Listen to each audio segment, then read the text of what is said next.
Get excited because this is the best practice we have seen yet.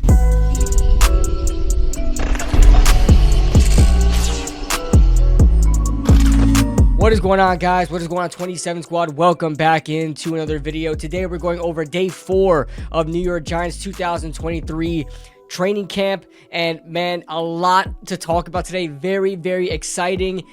First off and foremost, if you guys are enjoying the content, we have a lot of new subscribers from our last video. Make sure you guys show some love in the comment section and also click that subscribe button. And also, if you guys want to support the channel, make sure you guys hit that join button. It'll help me create funds to help out this channel a lot more. So that being said, let's get started. All right, Sterling Shepard and Jamison Crowder are back as they passed their physical and they are off the PUP list. They are back at practice. Sterling Shepard looks very excited from the press conference that I seen of him. We didn't really hear of anything about Jamison Crowder, but he was at practice today, and that does shake things up, not only for Sterling Shepard, but Jamison Crowder as well, as he's no scrub. So this guy is going to go out there and compete for a position, and it's just going to add to the headache of the pecking order of the wide receiver position and who is on the depth chart at what order. It's great to see Sterling Shepard back, longest tenured New York Giant, great team guy. The whole entire team loves him.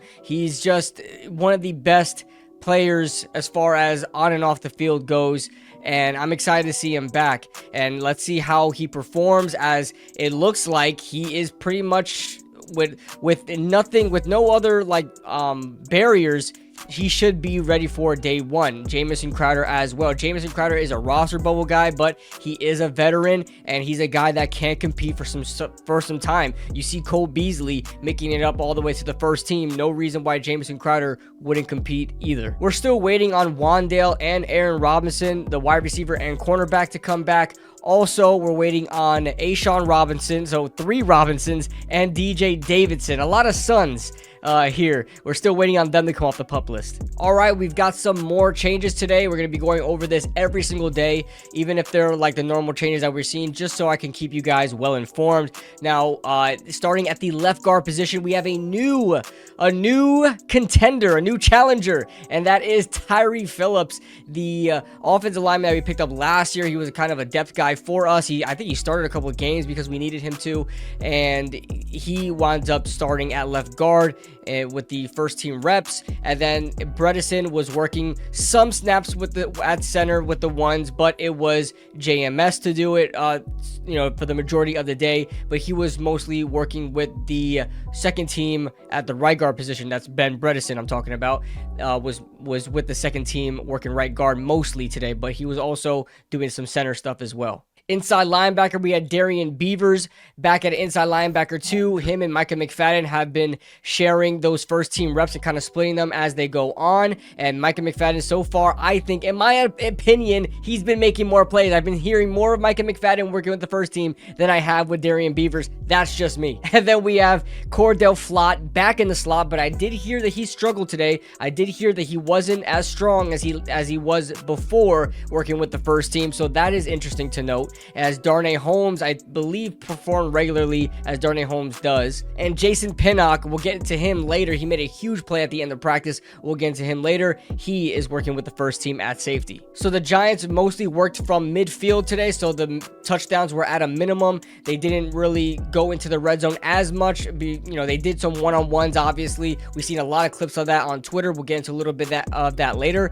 But they worked mostly from midfield, so touchdowns were at a minimum. But we did have a couple of decent long plays. Starting off, just to get him out the way, we've been talking about him every single day because he's been lighting up practice. Daniel Jones, man, this is the guy you want to see lighting up practice every single day. If there's one player on the entire team you want to see do well and completely dominate, it's your franchise quarterback, and Daniel Jones is doing nothing short of that. 11 of 12 on 11 on 11s today, and the only incompletion was a sailed over deep pass for, I believe it was for Paris Campbell or Darius Slayton, one of those receivers. I can't remember off the top of my head. And then also he had a would-be sack but they still kept the play going, and he flipped the ball right to Jason Pinnock. It was intended for Darren Waller, went right to Pinnock, one-handed grab. It was a beautiful interception. Speaking of Pinnock, he is looking like the favorite at safety too. I believe this is his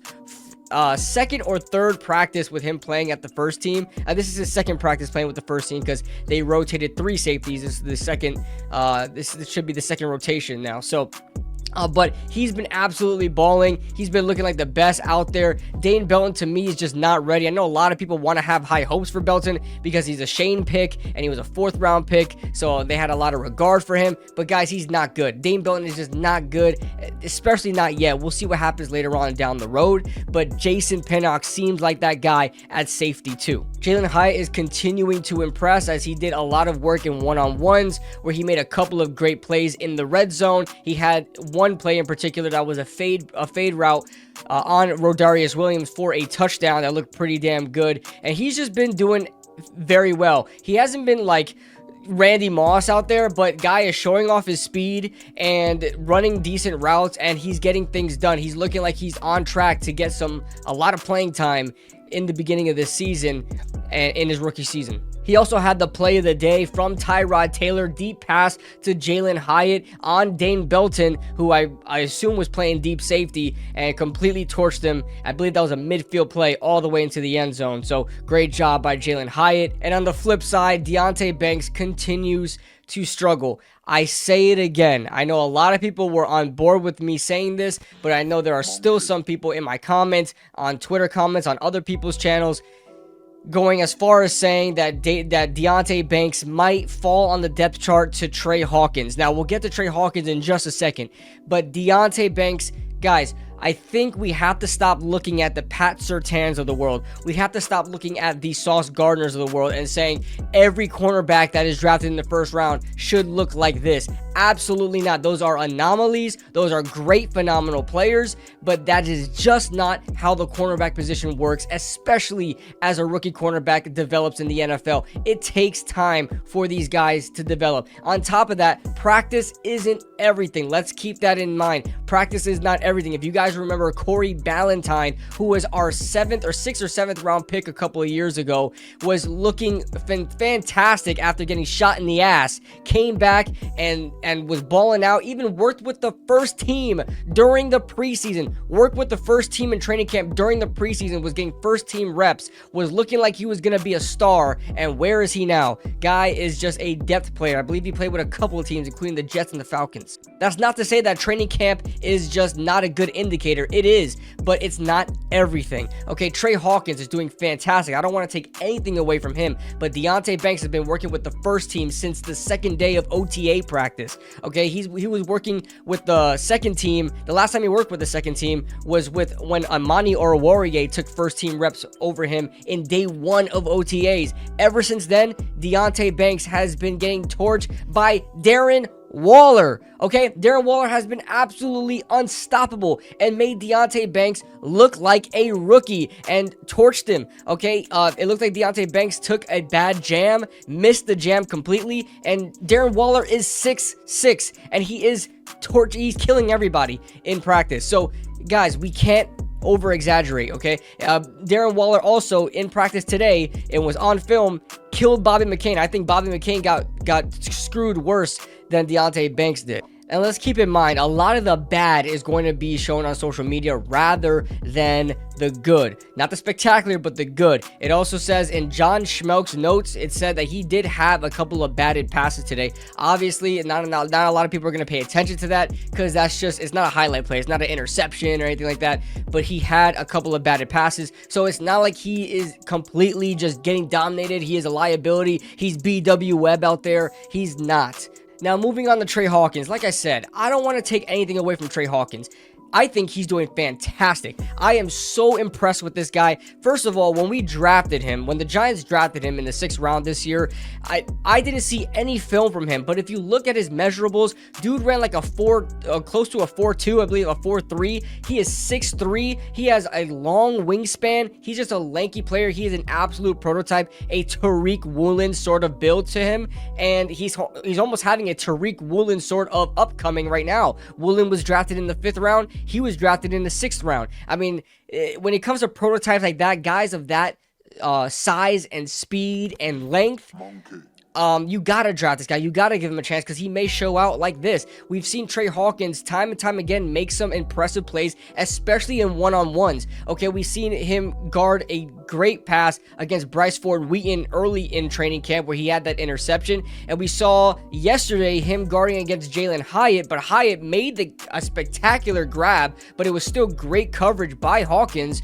And then we seen today Tre Hawkins defending against Jeff Smith and Sterling Shepard, who just came back and was looking great. He was looking really, really good. Now, I hope we can get the most out of Tre Hawkins. He's a 6th round pick. This is like a match. This is a perfect situation to be in.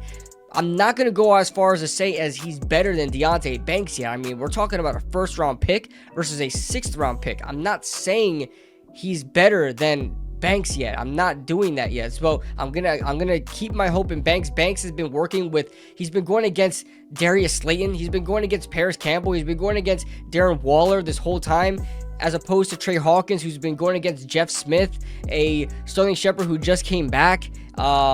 You know, he's been working on these other receivers. He's been looking good, but he hasn't been tested to the point of Deontay Banks level yet. But yes, I am extremely excited about Tre Hawkins, and I'm very excited to see what he's going to do against other receivers in the preseason and see if he can work his way up there. I believe Bobby Skinner also said it in a tweet, but I was thinking this as well. I believe he's going to be that like backup corner, that swing corner, that whenever one of these guys comes off the field, whether that be for fatigue or injury, you're going to see Tre Hawkins come in there, sort of like what a Rodarius Williams was supposed to be when he came out with us, but he can't get away from the injury bug, and he's kind of falling down the depth chart. He may find himself cut very soon, but you had Tre Hawkins, he might be that guy. So that's everything, guys. A lot of news, especially from the rookies, man. I'm loving that the rookies and even second-year players are making themselves known. They're really part of the highlights. I love that. That is not just the veterans out there